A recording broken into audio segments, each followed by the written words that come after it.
नमस्कार दोस्तों। भगवान शिव को दिगंबर कहा जाता है, जिसका अर्थ है जो आकाश को ही वस्त्र मानते हैं। यह रूप उनकी तपस्या, वैराग्य और भौतिक सुख सुविधाओं से पूर्ण निशक्ति का प्रतीक है। कथा के अनुसार एक बार देवताओं और असुरों के बीच निरंतर युद्ध हो रहे थे। हर कोई अपनी शक्ति बढ़ाने के लिए तपस्या में लीन था।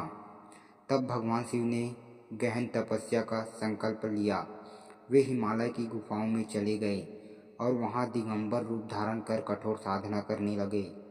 उन्होंने न वस्त्र धारण किए और न ही अलंकार। उनके पूरे शरीर पर केवल भस्म लगी हुई थी और गले में नागमणि सर्प शोभा पा रहा था। देवताओं ने जब शिव का यह दिगंबर रूप देखा तो वे आश्चर्यचकित हो गए। वे बोले, हे महादेव, वस्त्र और आभूषण तो समाज की गरिमा माने जाते हैं, फिर आप दिगंबर क्यों बने? तब शिव मुस्कुराए और बोले, वस्त्र, आभूषण और धन संपत्ति सब नश्वर है।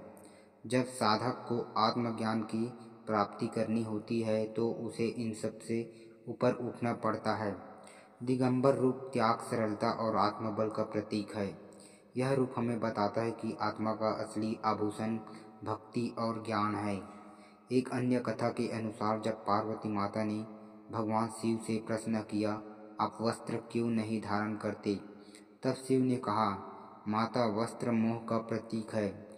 जब मनुष्य दिगंबर होता है तो वह संपूर्ण सृष्टि को समान दृष्टि से देखता है। उसके लिए न कोई उच्च है, न कोई निम्न, न लज्जा, न अभिमान। यह सुनकर पार्वती ने समझा कि यह रूप संसार को एक गहन संदेश देने वाला है। शिव का दिगंबर रूप साधना और त्याग का ऐसा प्रतीक है जो हमें बताता है कि जीवन का असली लक्ष्य आत्मा और परमात्मा का मिलन है। शरीर और भक्ति वस्तुएं नश्वर हैं, लेकिन आत्मा अमर है। इसलिए शिव हमें यह शिक्षा देते हैं कि हमें अहंकार, मोह और आसक्ति को त्याग कर सत्य और ज्ञान की राह पर चलना चाहिए।